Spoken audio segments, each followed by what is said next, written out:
Okay, here we go. This is our lecture for Design 300.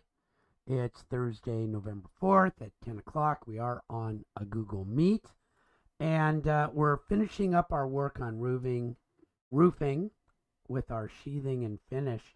And one of the things I want to do, because it'll lead into one of our future weeks. Um, when do we when do we start looking at energy analysis? Next week. And so I just like to show you a little bit about how you can move from this very simple slide to get right down into some details. So from this slide, went ahead and I said, oh, I'm a little bit interested in cool roof, green roof, and heat islands. So I went over to here, and then I saw, oh, there's some related links. Maybe I'll take a look at those. And I looked in here, and I see there's a cool roof calculator. That's kind of neat. And so we can look then on this calculator, which is a Department of Energy. So when things are and Oak Ridge National Lab, they're the big energy lab for the federal government. So when they do a study and they get something done, you can pretty much work with it. Now this one's a little bit old. Some of these numbers are the high numbers have been outdated to be even higher. But let's take a look and see what a cool roof can do for you. And this is getting into data. You're not having to guess anymore. You can actually calculate based on studies that were done by Oak Ridge National Lab. Very cool, by the way, that we've got one of our former interns in the ARC Design Hub was chosen to work on a fellowship with Berkeley National Labs about 3.5 years ago, and loved it so much that he changed his major and all this kind of stuff. And he was then given a fellowship at Oak Ridge Oak Ridge National Labs, and spent a number of years there, and is now really working in the industry. So that's really cool. But we're going to just go through. We're going to pick our state, and we're going to pick Sacramento, and we're just going to see. Okay, um, if my proposed roof has an R value of 13, which is pretty standard. Actually, it's not the highest. In California, you're not allowed to go too high, believe it or not. So 13 is pretty common. Solar reflectance, I'll just pick an average one. That would be like a gray asphalt shingle that's got some reflectance. Infrared emittance, that's how much infrared energy can be emitted by the roof. So we'll take an average one. Now, in Sacramento, it depends on if you're SMUD or PG&E or whatever, but the summertime cost of electricity now is somewhere between 30 and 60 cents per kilowatt hour. So dollars per kilowatt hour. And so I picked one that was in the sort of, it's not really high, but not really low. So about 40. Look how old this is. A high of 20. Oh, no, no, no. That's 10 years ago. High of 20. 10 years ago, PG&E was at 16. And now it's in the up to 70, actually, depending on when you're flexing.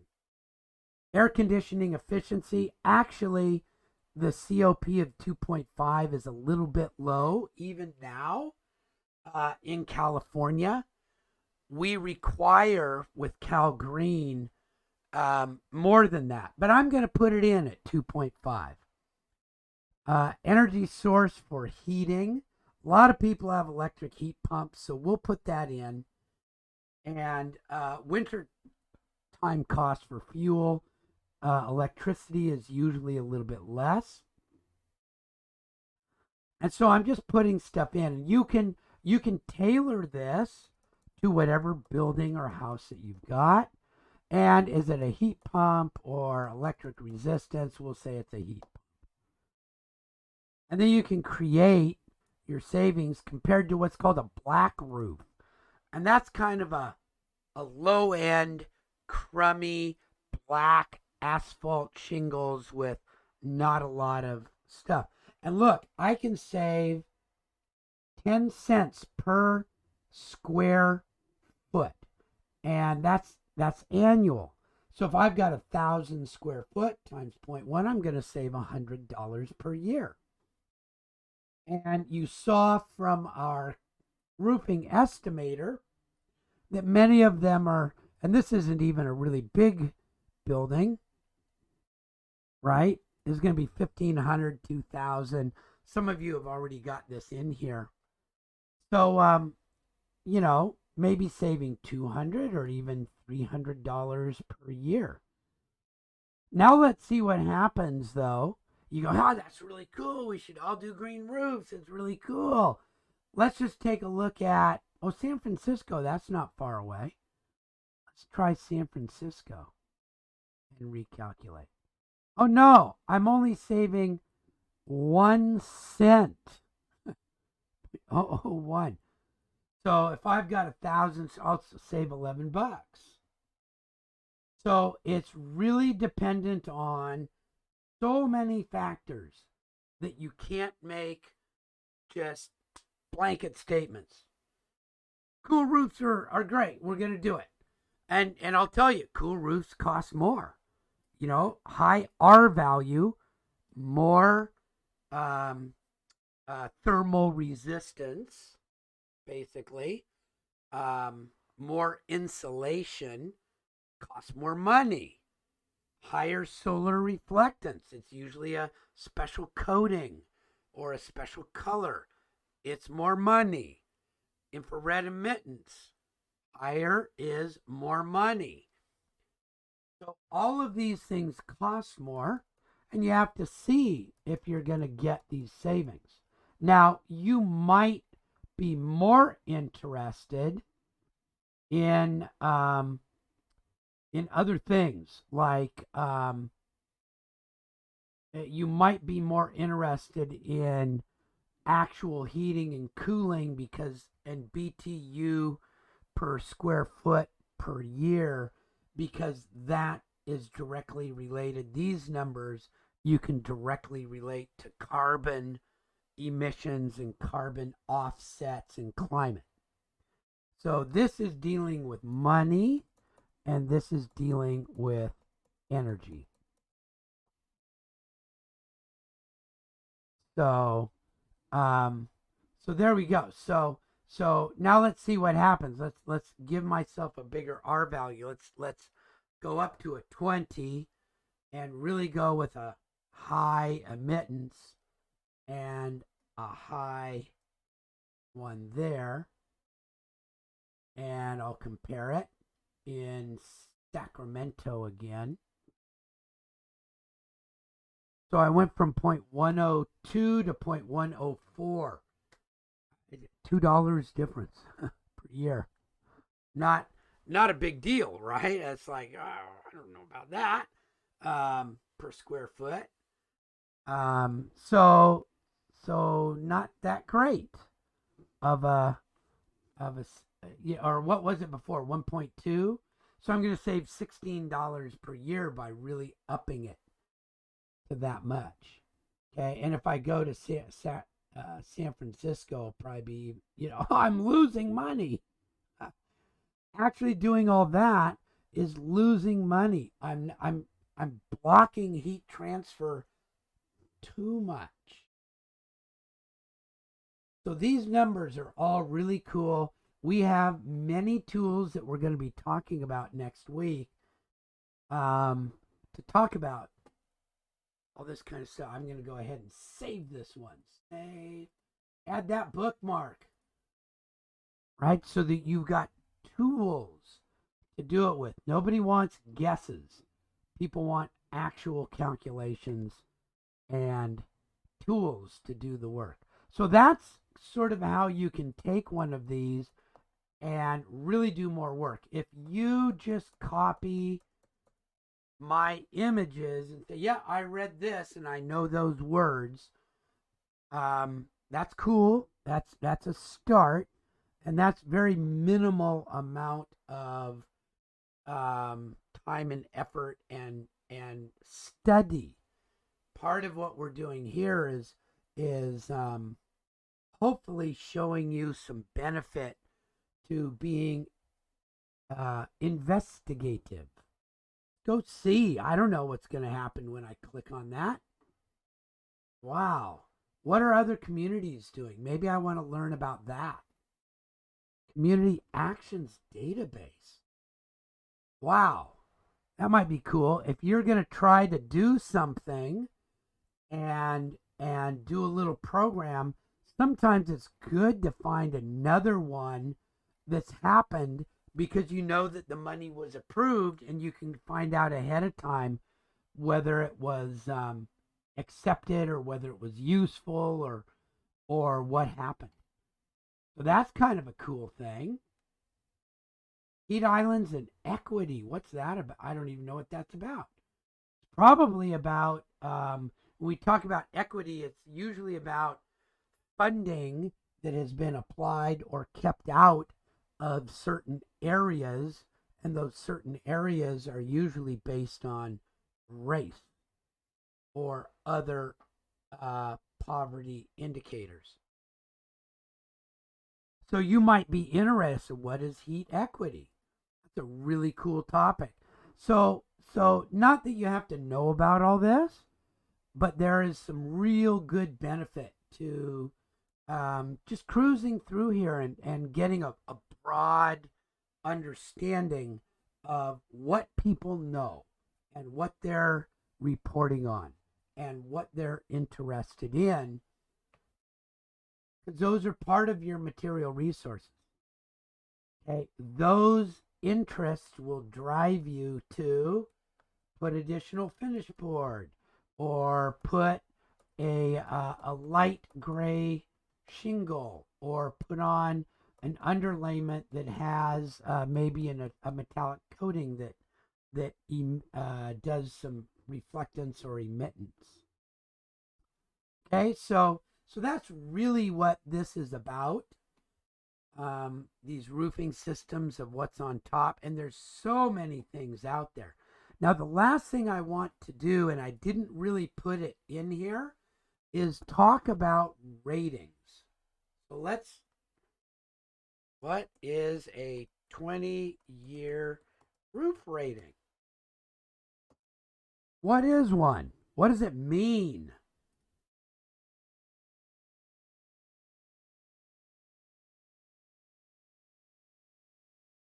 So that's kind of cool.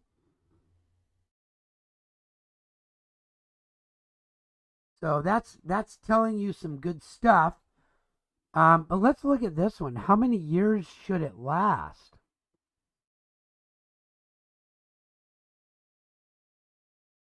Okay, you might ask how many years will it last? And if it's a 20-year roof, you might think it's supposed to last for 20 years. So I'm going to do another one. UL roof ratings.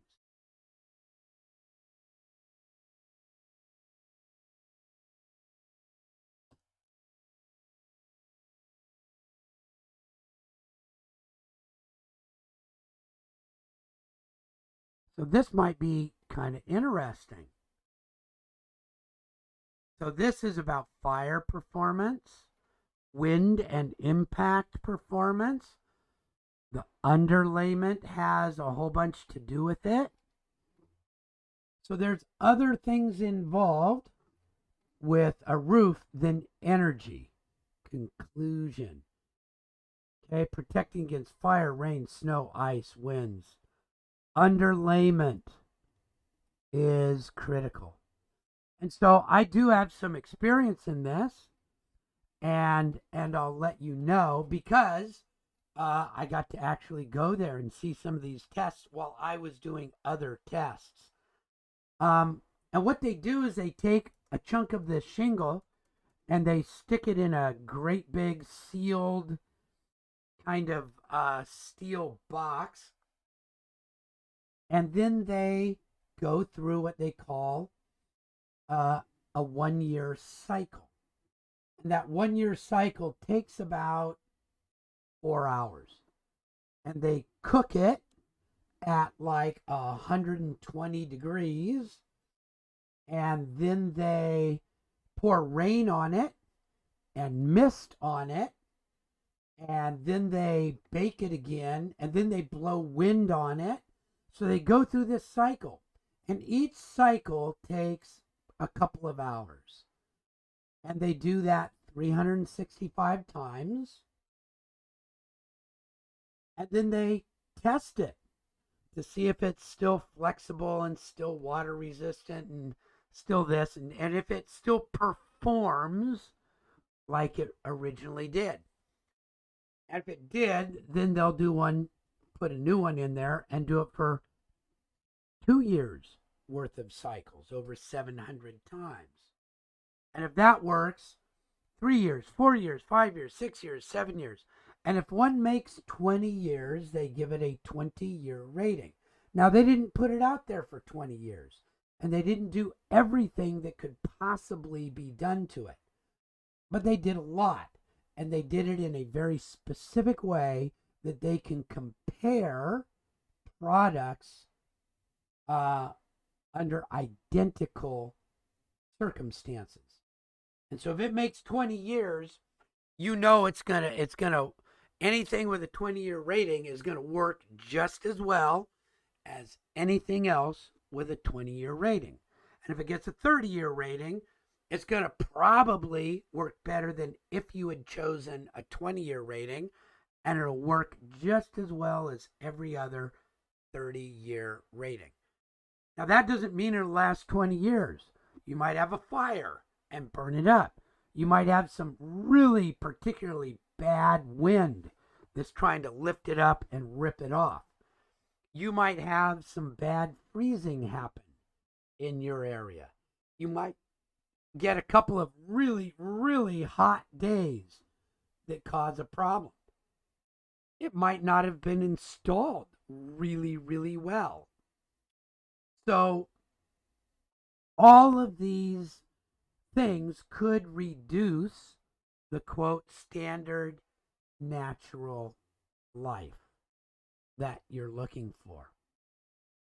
Okay, and this is the and Underwriters Laboratory is a group that is funded by insurance companies, and insurance companies will often require the construction company and the operators of a building or the owners of a building or the designers of a building to use what are called UL listed product if they expect to get insurance from a company that utilizes Underwriters Laboratory. And there's tons of insurance companies that do so. There's another group called FM Factory Mutual that does the same thing, and their standards are slightly different and their testing is slightly different. And it just depends on who's insuring your building as to whether everything is UL, they call it UL listed or UL approved, or FM listed or FM approved. And most products are able to get both. There are other listing agencies. There's Quality Canada, Quality Australia, there's the European Union ISOs, there's the British system. There's many, many, many systems, but Underwriters Laboratory and Factory Mutual can work with all of those and cross-list often. Okay, so I just wanted to also bring up that when you're talking about roof finishes, that's one of those critical parts of the building that's a main protection against the weather. And we're going to talk about that more again, not next week, But when in week 14, when we talk about preventing damage, but you're going to see it ties in. So it's worth coming in and talking about it when we're talking about the sheathing and the finish. It has a lot to do with energy. It has a lot to do with sustainability too, and a lot to do with um, pest prevention of damage. And you can imagine, right? Look at the area that's involved. It's a huge area. This is a 1,200 square foot building, and it's got 1,400 square feet exposed to the elements on the roof. Okay, and this is not even a big roof. This has got a 6 on 12. That's not particularly high. There's not a lot of other portions to it. Okay, so there we go. That's what I wanted to talk about today on these ones, right? Roofing material, outer protection, roofing finishes, heat island effect, and your goal is to just take your time, cruise through these things, find out about them, find out what you can do. How does that flashing work?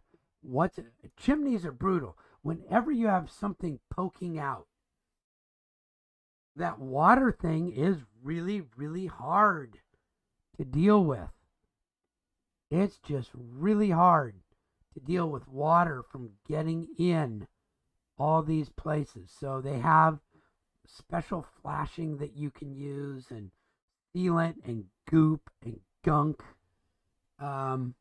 And you want to have a good roofer when you have stuff like this. Sort of like when you're pouring concrete. You want somebody who understands concrete. When you have roofing, you want a good roofer.